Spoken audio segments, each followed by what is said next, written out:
On today's program, I'm talking about 7 major end time signs that prove that we're not just living in the end times, we're living at the end of the end times. I'm also talking about the Biden administration's war on gender and 2 things that they're doing right now for the very first time in American history that are unbelievable. I'm also answering your questions. I'm Jimmy Evans. Welcome to the Tipping Point Show.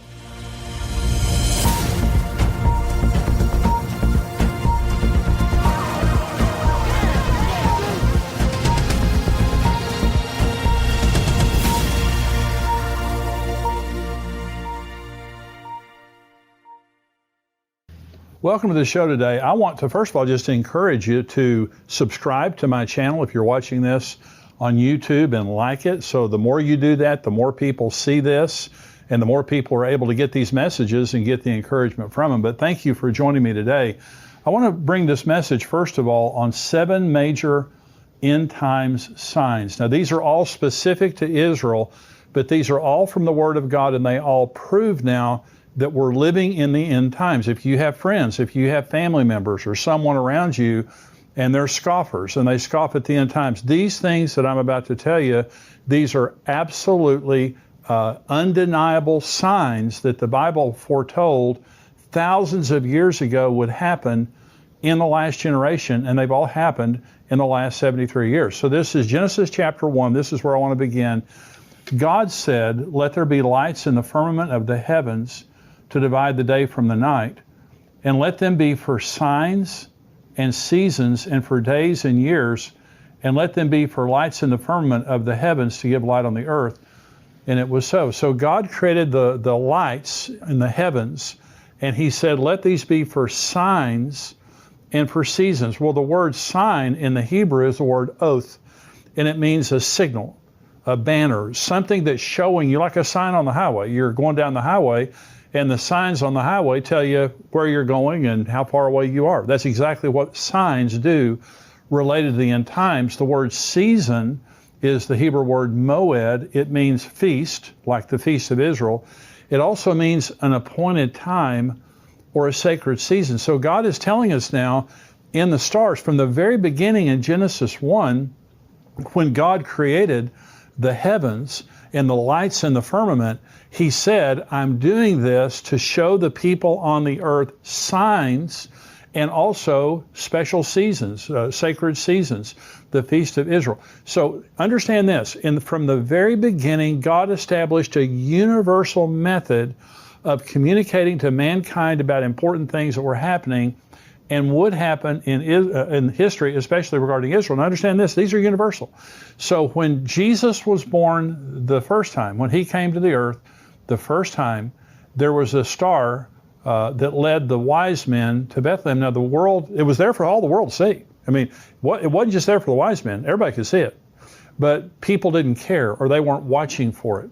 And so the entire earth is being warned by God right now in this generation from signs in the sun, moon, and stars. This is Jesus in Luke 21 regarding the end times. There will be signs in the sun, in the moon, and in the stars, and on the earth distress of nations with perplexity, the sea and the waves roaring, men's hearts failing them from fear, and the expectation of those things which are coming on the earth, for the powers of the heavens will be shaken. There will be signs in the sun, moon, and stars. Jesus is talking about the end times. That's the context of Luke chapter 21. There's going to be signs. I'm going to be showing you things in the sun, the moon, and the stars. They're going to be pointing to my soon return.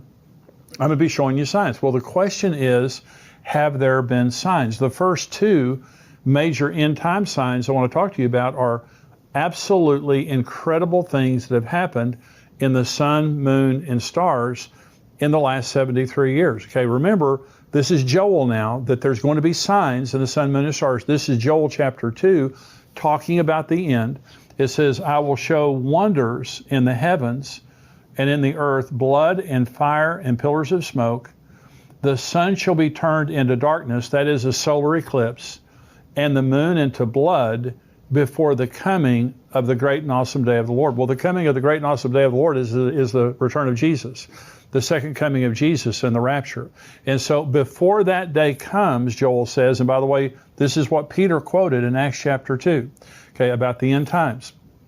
So there's going to be blood moons and there's going to be solar eclipses, okay, in a special way. God is going to show us signs in the heavens that are revealing to us something special is happening. The question is, has it happened? Well, I want to talk about two phenomenal end time signs that have happened in the heavens that had to be God.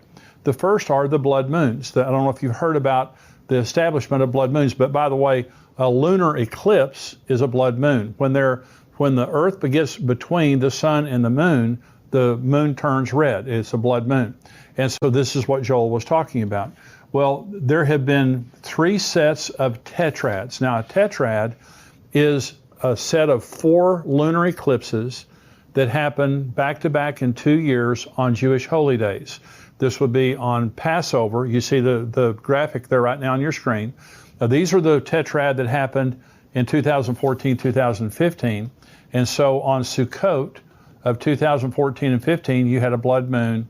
And then, on Passover, you had a blood moon. Then on Sukkot, you had another blood moon, back to back. This is 4 lunar eclipses, blood moons, that happened over a 2-year period of time, all on Jewish holy days.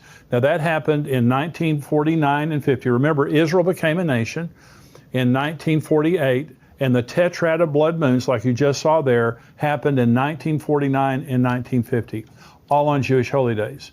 Then in 1967, the Six-Day War was fought, and Jerusalem was unified. This is what Jesus prophesied in Luke 21, that they would be scattered, and then Jerusalem be trodden underfoot by Gentiles until the times the Gentiles were fulfilled. That was fulfilled in 1967, and in 1967 and 1968, there were 4 blood moons, all on Jewish holy days. Israel becomes a nation, blood moons. The city of Jerusalem is unified, blood moons. Then in 2014 and 2015, there are 4 more blood moons, the ones you just saw, plus there was a solar eclipse in 2014 on the first day of Israel's religious calendar, and there was a partial solar eclipse on the Feast of Trumpets, okay, during the tetrads. Okay, so what is the significance of those blood moons? Well, here's what I believe. In the ones in 1949 and 1950, that was the Holy Land. The Holy Land was given back to Israel. In 1967, 1968, it was the Holy City of Jerusalem, had come back under control of Jerusalem for the first time in 2,000 years. But in 2014 and 15, a lot of people are saying, what's the significance of that? It's the Holy Temple. The activity around the temple picked up huge around 2014, 2015. And by the way, right now, the Sanhedrin is creating the anointing oil to anoint the Messiah when he comes. Everything is ready for the temple. They have all the artifacts ready for the temple, all the temple vessels. They're training priests down in the valley of Jericho. They're training priests. And so they're ready to rebuild. And this is something, and by the way, the Jews for the first time in 2,000 years are praying, legally praying on the Temple Mount and gathering there, sometimes by the hundreds or thousands. It's an amazing thing that's happened, and it started around 2014, 2015, and I believe soon we will see the rebuilding of the temple. That is a major, major end-time sign that is in the heavens. It's undeniable. You can look that up on NASA. You can look it up on different types of astronomy programs. The blood moons are real, and they haven't happened. These kinds of things don't happen now for hundreds of years at a time. So these are not regular phenomenon. A lunar eclipse is, but not a tetrad on Jewish holy days. The second major end-time sign related to the sun, moon, and stars is the Revelation 12 sign that happened on September the 23rd, 2017. Now, what I'm about to say to you is the second most important thing that has happened in my lifetime regarding the end times. Now, I was born in 1953, so I wasn't around when Israel became a nation.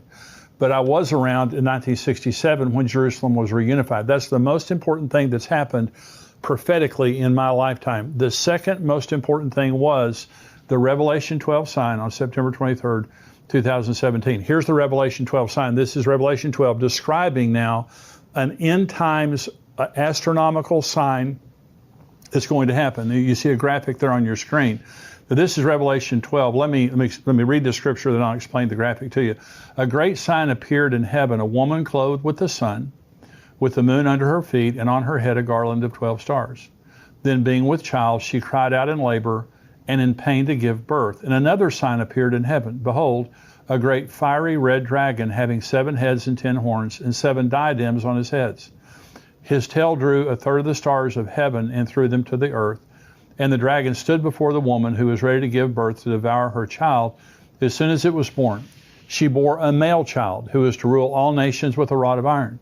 And her child was caught up to God in his throne. Then the woman fled into the wilderness, where she has prepared a place by God that they should feed her there 1,260 days. Now this was literally fulfilled. Now there is a prophetic fulfillment here related to Israel, but you see on the screen there, you see this graphic. Let me explain it to you. So on September 23rd, 2017, the constellation Leo was above the head of the constellation Virgo. Of course, Virgo is the Virgin, Leo is the Lion. And so the Virgin is Mary, and of course Leo is Jesus. But you have, Leo has 9 stars. Remember, it says that there was a garland of 9 stars over her head. Well, the Leo has 9 major stars that make up the outline. But on September the 23rd of 2017, Mercury, Mars, and Venus joined those 9 stars to make 12 stars that were over the head of the Virgo, constellation Virgo.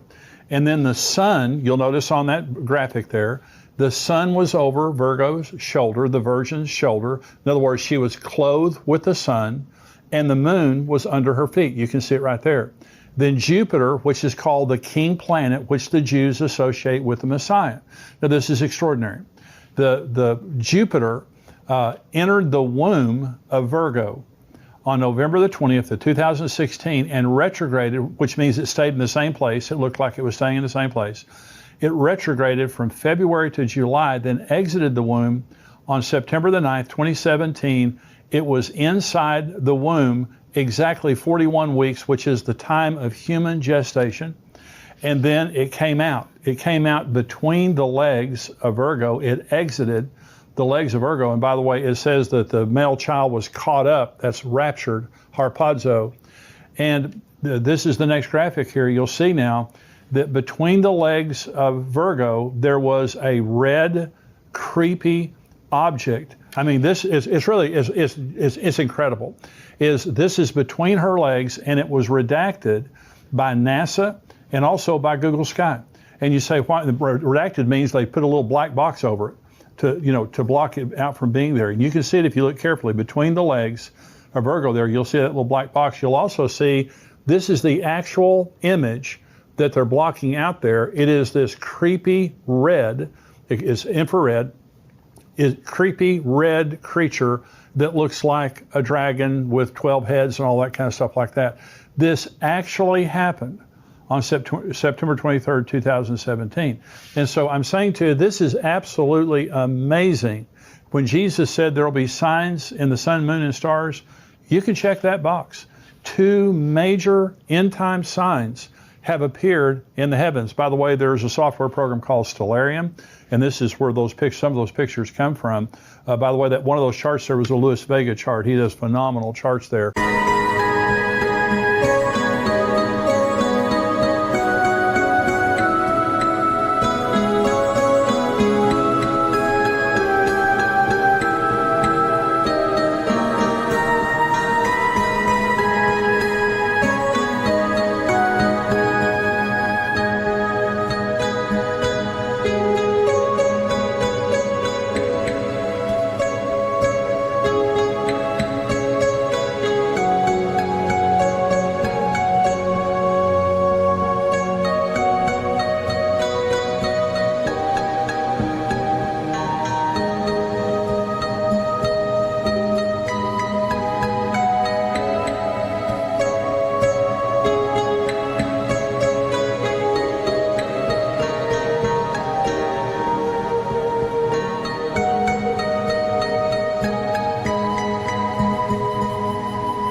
But I'm saying to you, you can look this stuff up. God created in Genesis chapter 1 universal signs that the whole world could see. Well, like Jesus came the first time, people didn't care. They weren't paying attention. But Jesus Christ came and the nation missed it by and large. But there were watchers. There were people watching. The world right now, most people could care less, but you're watching this because you care. And I'm saying in the last 73 years, if we are the last generation, okay, and Psalm 90 says, the days of a man's life are 70 years, or if by reason of strength, they're 80 years. We're 73 years into since Israel was regathered. Let me go very quickly through the next 5 signs. The number 3, this is the number 3 major sign, is the sign of Israel's rebirth for the second time. This is Isaiah 11. It shall come to pass in that day that the Lord shall set his hand again the second time to recover the remnant of the people who are left from Assyria and Egypt, from Pathros and Cush, from Elam and Shinar, from Hamath and the islands of the sea. He will set up a banner for the nations and will assemble the outcast of Israel and gather together the dispersed of Judah from the 4 corners of the earth. Now, remember, the first time that God regathered Israel was from Babylon. He didn't gather them from the 4 corners of the earth. It was just from Babylon. This says God will, for the second time, set his hand again to regather Israel from the 4 corners of the earth. That happened on May the 14th of 1948. That is what started. That was the major sign that started the end times prophetic clock. You can't have the end times without Israel existing as a nation. Here's number 4. It's the sign of Jerusalem under Jewish rule. This is Luke 21. This is Jesus. When you see Jerusalem surrounded by armies, then know that its desolation is near. Then let those who are in Judea flee to the mountains. Then let those who are in the midst of her depart. And let not those who are in the country enter her. For these are the days of vengeance, that all things which are written may be fulfilled. But woe to those who are pregnant, and to those who are nursing babies in those days, for there will be great distress in the land, and wrath upon this people. And they will fall by the edge of the sword, and be led away captive into all nations. And Jerusalem will be trampled by Gentiles until the times of the Gentiles are fulfilled.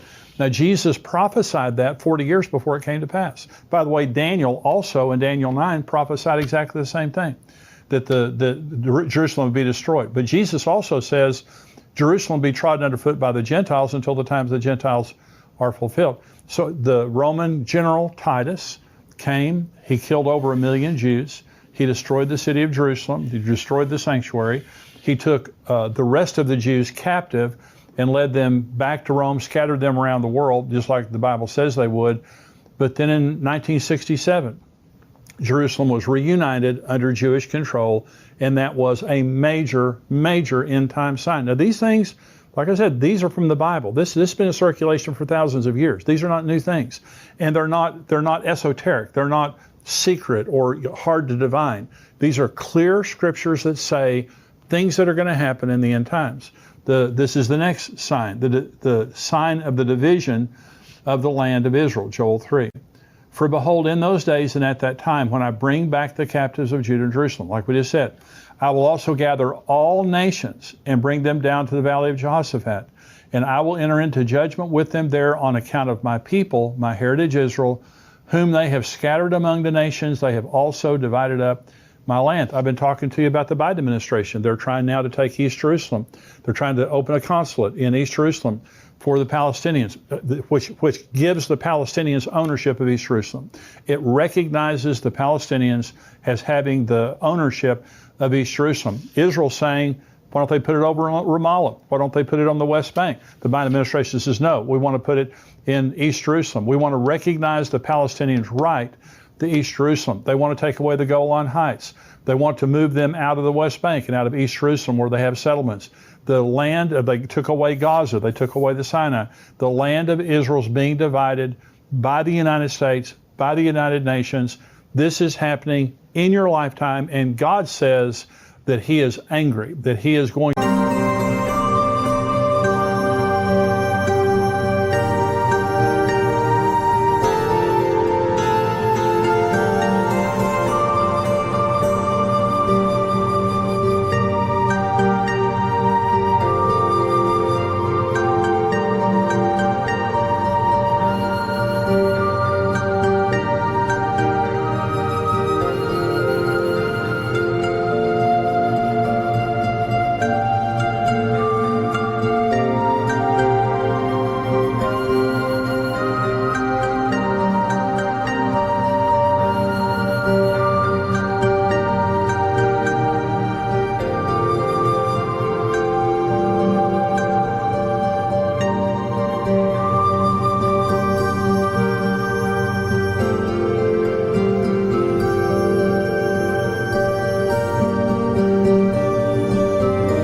bring all the nations down and to enter into judgment with them there at the same time. In those days and at that time, when I bring back the captives of Judah and Jerusalem, I'm going to enter into judgment with all the nations because of the way they've treated my people.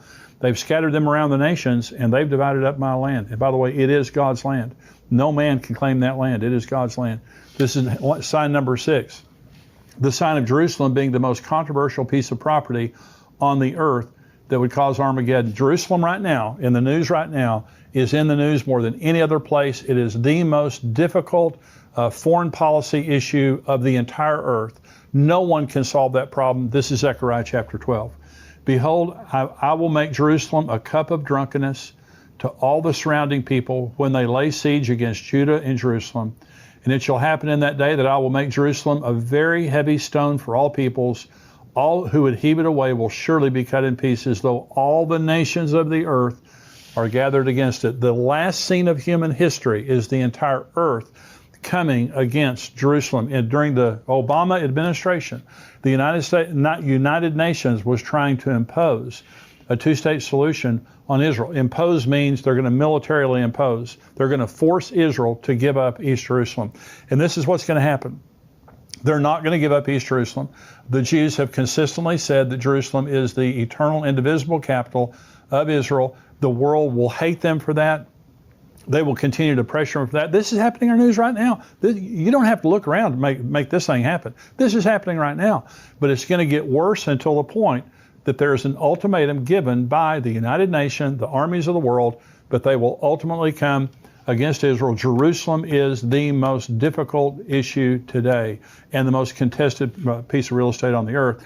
And here's sign number 7, the sign of worldwide anti-Semitism, Zechariah 14. Behold, the day of the Lord is coming, and your spoil will be divided in your midst, for I will gather all the nations to battle against Jerusalem. The city shall be taken, the houses rifled, the women ravished, half the city shall go into captivity, but the remnant of the people shall not be cut off from the city. Then the Lord will go forth and fight against those nations as he fights in the day of battle. Jerusalem, Israel right now, the Jewish people, they're persecuted all over the world. This is the most persecuted group of people in the history of the world. I mean, generationally, for millennia. Right now in France, tremendous anti-Semitism in France, Germany, the EU in general. Also in the United States, college campuses, many cities around America, there is increasing anti-Semitism. This is a major sign of the end times. So I've just told you about 7 major signs that have already happened. These aren't things that are going to happen. These things are already happened. And I said at the beginning of this teaching, I'm not just saying that we're living in the end times. I'm saying we're living at the end of the end times. And if there's ever been a time that we need to be looking up and watching for Jesus to come, in the midst of all the lousy stuff that's happening in the world, Jesus is coming. And that's what I keep telling you is the whole purpose of this program is to educate and encourage. I want to educate you about end time theology, end time scriptures, and I want to encourage you that everything that is happening is telling us that Jesus is coming. Now we're going to go to the subscriber only portion right now. I'm going to talk about the Biden administration, the war on gender, 2 things that they are doing right now, the Biden administration, that have never been done before, that every person needs to understand. I'm also answering questions. Hey, if you're not a subscriber, $7 a month, $77 a year, endtimes.com. Go there, become a subscriber so you can get everything we get. And we have articles through the week. We have all kinds of other stuff. I'm interviewing Mark Biltz, Pastor Mark Biltz, and also I'm interviewing Pastor Billy Crone next week. We have interviews that are coming up, all kinds of good stuff, not just the Tipping Point Show. I want you to be able to get all of it. $7 a month, $77 a year. If you are a subscriber to endtimes.com, you can't watch the full version here on YouTube. You've got to go over to endtimes.com. And so thank you for joining us. Subscribers, stay tuned.